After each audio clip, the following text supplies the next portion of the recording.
Ya, di atas kertas itu Indonesia bisa mengalahkan Brunei lah. Gampang, saudara-saudara. Gampang, gampang sekali. Gampang sekali. Bukan hanya 1-0, saudara-saudara. Kita tuh bisa menang 3-0, 4-0, 5-0, 6-0, 7-0, 8-0. Kalau mau. Nah, kalau mau. Dan saya rasa bisa lah Indonesia mengalahkan Brunei di home maupun di away, lolos ke babak berikutnya. Kalau sampai nggak berhasil, kalau sampai kalah, apa imbang? Ya, terlalu, saudara-saudara, terlalu. Halo saudara-saudara, jumpa lagi dengan komentator gadungan di sini. Dengan komentator yang gadungan. Seperti biasa saudara-saudara, seperti biasa. Kalau kita sudah bertemu, pasti akan ada yang kita bicarakan. Pasti akan ada yang kita bahas. Pasti akan ada yang perbincangkan tentang sepak bola di seputaran Asia Tenggara. Di negara-negara tetangga, di negara-negara jiran, di negara-negara serumpun. Di Thailand, Vietnam, Laos, Kamboja, Myanmar, Indonesia, Malaysia, Filipina, Timor Leste, Brunei Darussalam. Apalagi Wakanda, Konoha dan sekitarnya. Semua akan kita perbincangkan secara fair, sportif, jujur, adil. Tidak ada tendensi, tidak ada muatan untuk provokasi, tidak ada keinginan untuk melecehkan, menghina, semuanya tidak ada saudara-saudara. Tidak ada. Semua akan kita bicarakan dengan baik dan benar, baik yang bermanfaat maupun yang tidak bermanfaat, baik yang menyenangkan maupun yang menyedihkan, baik yang terbaru maupun yang sudah lama. Bebas saudara-saudara, bebas. Yang penting sopan. Nah. Dan untuk edisi kali ini saudara-saudara, untuk edisi kali ini kita akan bicara tentang tim nasional Indonesia yang akan bertempur, yang akan bertarung, yang akan menghadapi Brunei Darussalam pada kualifikasi Piala Dunia 2026 zona Asia di babak kedua, di putaran kedua. Nanti kalau menang ini saudara-saudara, kalau menang melawan Brunei, Indonesia akan masuk ke babak utama. Di situ sudah menanti Vietnam, Filipina dan Irak kalau nggak salah ya. Itu dan di situ, dan itu adalah dimulai bulan depan, dan itu menjadi faktor fase utama nanti sebelum lolos ke putaran ketiga, putaran keempat, ke Piala Dunia dan seterusnya. Dan peluang Indonesia untuk mengalahkan Brunei Darussalam ini besar saudara-saudara. Kalau sampai gagal, kalau sampai kalah, kalau sampai imbang, kalau sampai seri, ya terlalu. Dan ini akan seperti apa saudara-saudara? Ini akan kita bahas, akan kita ulas, akan kita analisis di edisi kali ini saudara-saudara. Jadi begini saudara-saudara, kemarin kita beberapa hari membahas timnas Malaysia yang akan tampil di Pesta Bola Merdeka. Nah, untuk edisi kali ini supaya adil, supaya fair, supaya sportif, supaya tidak terjadi prasangka, praduga yang tidak. Sekarang kita akan bicara tentang timnas Indonesia. Tentang timnas Indonesia yang akan menjalani pertandingan kualifikasi Piala Dunia 2026 melawan Brunei Darussalam. Tadinya pertandingan ini akan diselenggarakan di Palembang, di Stadion Jakabaring, di Gelora Sriwijaya di Palembang, di stadion yang pernah digunakan sebagai venue Asian Games maupun SEA Games, di situ, di Palembang situ. Venue yang sebenarnya akan dijadikan tuan rumah Piala Dunia U20, tetapi nggak jadi. Nah, itu kemudian dipindahkan ke Jakarta, ke Stadion Utama Gelora Bung Karno tanggal 12 Oktober 2023, leg pertama ya, first leg. Kemudian leg kedua, second leg itu nanti tanggal 17. Tanggal 17 digelar di Hasana Bolkiah National Stadium di Bandar Seri Begawan, di Brunei Darussalam. Nah, baik di home maupun di away, Indonesia ini punya peringkat yang lebih baik dari Brunei. Indonesia ini punya kekuatan, punya materi pemain, punya cara bermain, punya pelatih, punya semualah. Semua kualitasnya jauh di atas Brunei, mungkin 2 level di atas Brunei. Indonesia itu punya tradisi yang cukup bagus di sepak bola Asia Tenggara maupun di Asia maupun di dunia dibandingkan Brunei Darussalam saudara-saudara. Dibandingkan Brunei ya, bukan dibandingkan Brasil ya. Jadi dengan kata lain, kesimpulannya dengan dan di atas kertas secara teori statistik, Indonesia punya potensi, punya peluang besar untuk menang, untuk lolos ke babak berikutnya, untuk tampil di menghadapi lawan-lawan yang jauh lebih berat pada pertandingan bulan depan. Menghadapi Brunei Darussalam, saudara-saudara, menghadapi Brunei Darussalam, saudara-saudara, Indonesia ini memanggil 26 pemain. Sintayong, pelatih tim nasional kita yang sangat kita banggakan dan sangat kita sayangi, yang sangat kita hormati, itu memanggil 26 pemain dari dalam maupun luar negeri. Ada 2 pemain yang cedera, tetapi tetap dipanggil dan kemungkinan juga nggak akan main. Marcelino Ferdinand itu cedera hamstring, itu sudah diwanti-wanti ki apa yo? Dipesankan lah. Jadi klubnya KMSK Dense di Belgia itu sudah berpesan kepada PSSI, saya melepas Marcelino Ferdinand, tetapi dengan satu syarat, Marcelino Ferdinand tidak boleh main. Karena dia masih cedera hamstring. Dia hanya boleh ikut latihan saja. Itu pun latihan kebugaran, latihan fisik, bukan latihan game. Itu syarat yang diajukan Dense saat melepas Marcelino Ferdinand. Kemudian ada juga Edo Febriansah, pemain sayap dari Persib, fullbacknya Persib Bandung, itu juga mengalami cedera.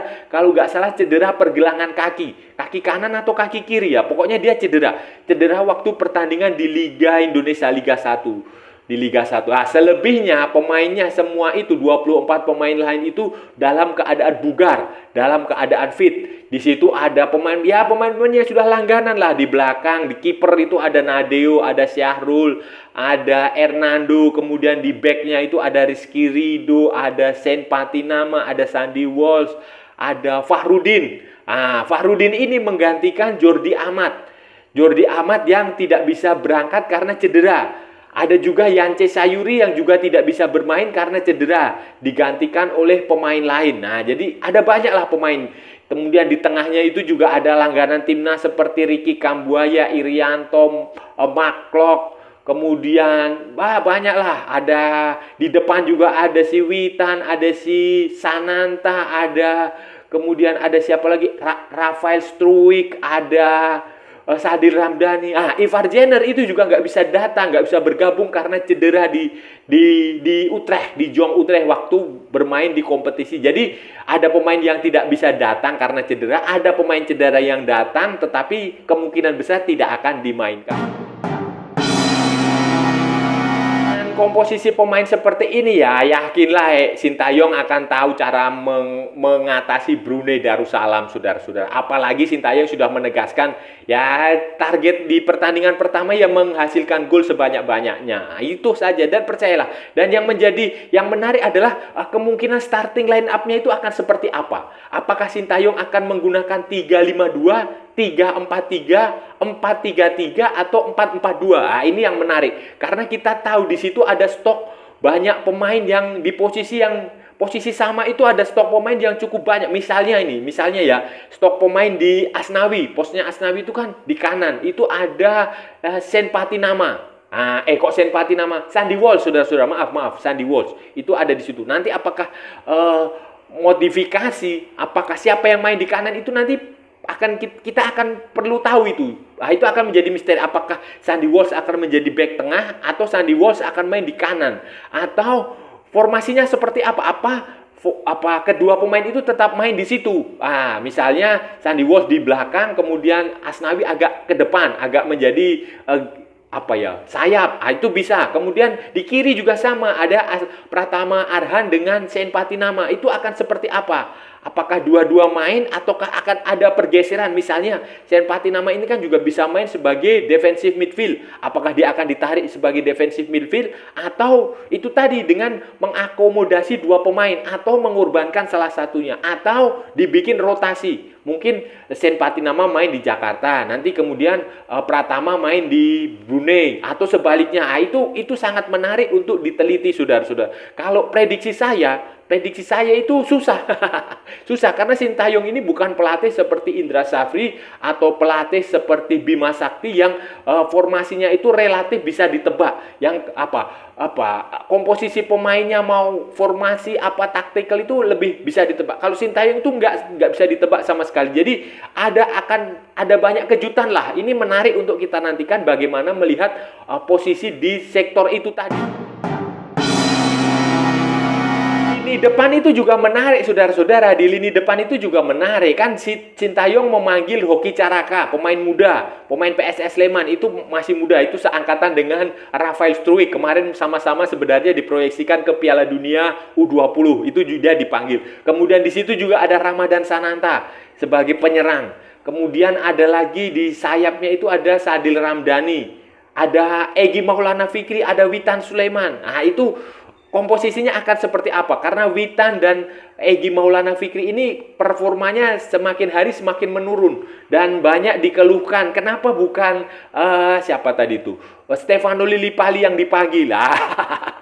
Kayak begitu muncul. Tetapi itu kan urusan teknis, urusan urusan taktik, strategi, selera pelatih. Karena memang Stefano Lillipali itu jarang sekali membantu pertahanan. Mungkin saja itu salah satu faktornya. Tetapi ya sudahlah, itu gak usah kita bahas. Kita sekarang yang menarik adalah penyerangnya itu siapa?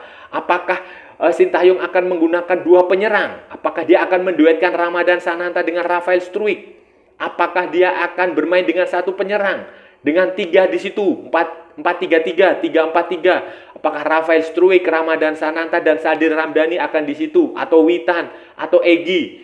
Atau 4-4-2, misalnya Rafael Struijk main bersama Ramadan Sananta? Atau seperti apa? Atau apakah mungkin Sintayong akan berani memainkan Hoki Caraka misalnya? Berduet dengan Ramadan Sananta atau berduet dengan Rafael Struijk? Atau mungkin kombinasi tiga. Itu juga menarik, saudara-saudara, menarik. Karena sekali lagi seperti yang saya katakan sebelumnya, Sintayong ini pelatih yang susah dibaca taktikalnya, susah dibaca gameplaynya, susah dibaca formasinya, susah dibaca strateginya. Kadang dia berani melakukan kejutan, mengoplos pemain menempatkan pemain yang belum berpengalaman diberi kesempatan main, pemain yang posisi di sini diberikan posisi di sana. Itu tipikal Sintayong yang menurut saya kita nikmati sajalah, kita nantikan nanti waktu pertandingannya akan seperti apa. Berdasarkan catatan statistik, data pertemuan ini, data pertemuan maupun data terbaru ya, saudara-saudara, peluang Indonesia itu besar sekali. Karena Brunei Darussalam ini 6 laga tandang, 6 pertandingan away itu selalu kalah, saudara-saudara. Bahkan mereka baru saja dipermalukan Hong Kong 10 gol tanpa balas. Kalau nggak salah bulan lalu, saudara-saudara. Bulan lalu. Sementara Indonesia itu juga selalu mengalahkan Brunei. Dalam 4 pertandingan terakhir melawan Brunei itu selalu menang. Bahkan pada Piala AFF 2022 yang lalu, Indonesia itu menang 7-0. Waktu itu kalau nggak salah main di Kuala Lumpur. Di stadion pokoknya di Kuala Lumpur lah, karena waktu itu stadionnya di Brunei, di Bandar Sri Begawan itu tidak mendapat rekomendasi, tidak lolos verifikasi karena sedang menjalani renovasi, saudara-saudara, sedang menjalani renovasi. Sementara Indonesia, saudara-saudara, Indonesia itu sudah bertanding 8 kali tahun ini dan hanya kalah 2 kali melawan Vietnam dan Argentina. Melawan Vietnam dan Argentina di pertandingan, kalau nggak salah Vietnam itu waktu Piala AFF 2022 yang semifinal kalau nggak salah. Kemudian Argentina ya kita tahu lah, kalau dari Argentina dari Vietnam ya wajar lah karena kualitasnya lebih bagus, saudara-saudara. Kemudian Brunei itu terakhir kali mengalahkan Indonesia itu tahun 83 dan 90, 2 kali mereka mengalahkan. Itu pun di turnamen yang turnamen di Malaysia kalau nggak salah.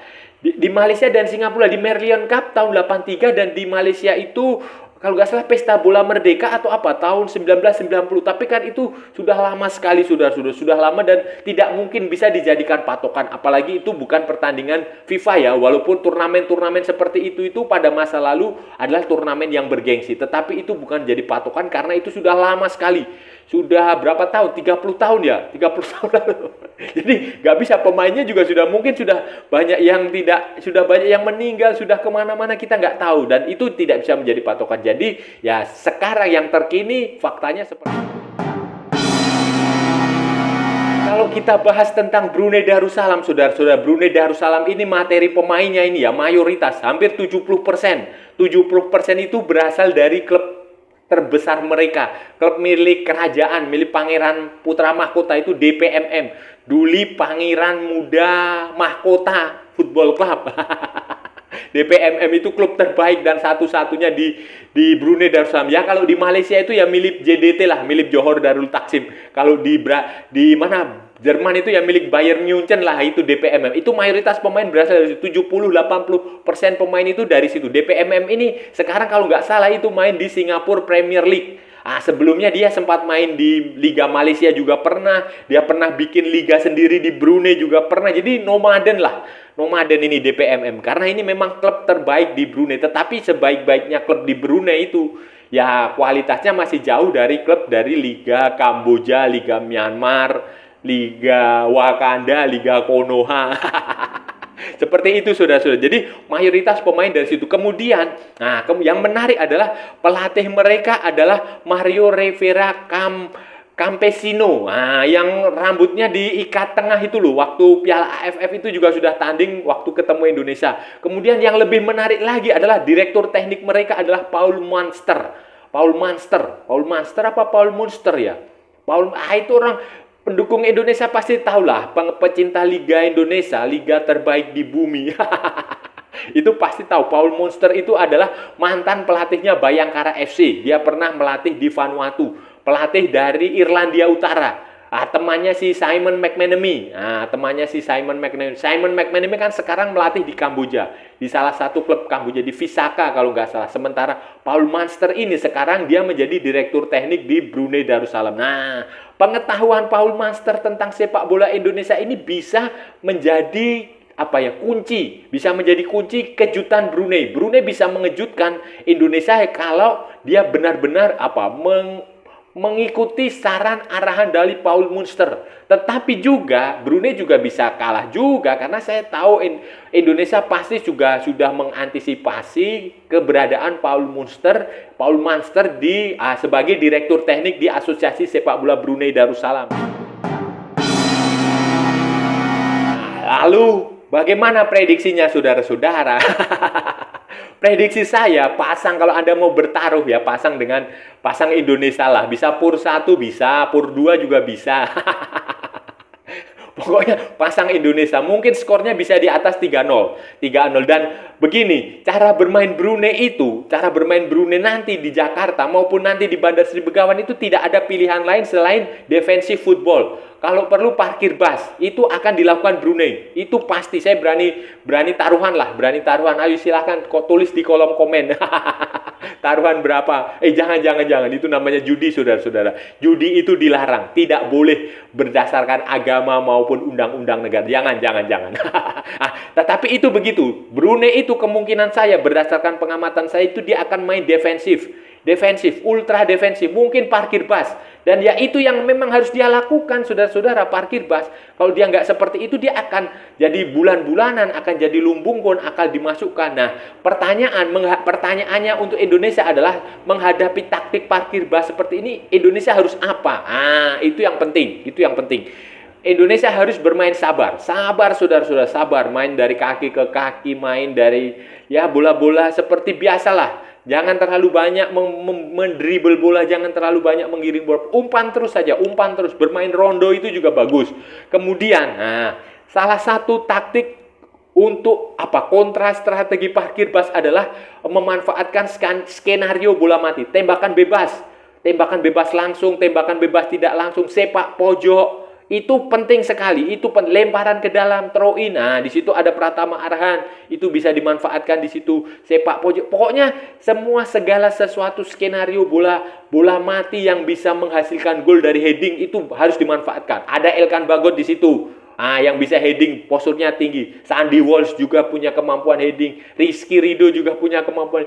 Tembakan dari luar kotak penalti, Sen Patinama juga bagus. Sadil Ramdhani juga bagus. Jadi itu harus dimanfaatkan. Salah satu, kalau nanti sudah buntu, solusinya yaitu tembakan bebas, free kick, direct free kick, indirect free kick, corner kick, itu bisa dimanfaatkan, saudara-saudara. Dan semoga berhasil.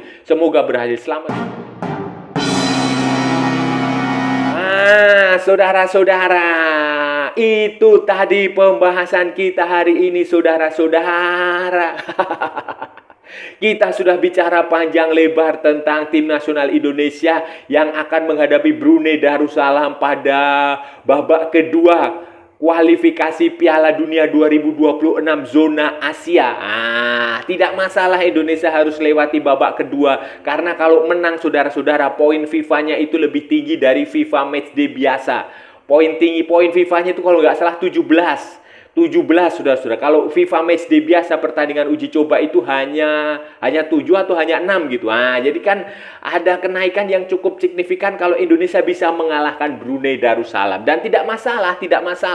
Ini juga usaha. Dan saya rasa Indonesia akan mudah. Kita tanpa meremehkan kalau kita melihat statistik di atas kertas, kalau kita melihat kualitas permainan, materi pemain, tradisi, saya rasa Indonesia bisalah mengalahkan Brunei. Mungkin skornya cukup telak lah di pertandingan pertama di Jakarta maupun nanti di pertandingan kedua di Bandar Sri Begawan itu juga mungkin saja skornya besar, saudara-saudara. Dan saya yakin itu bisa menang, apalagi Indonesia bisa tampil dengan kekuatan terbaiknya, pemain-pemain gabungan U23 dan timnas senior.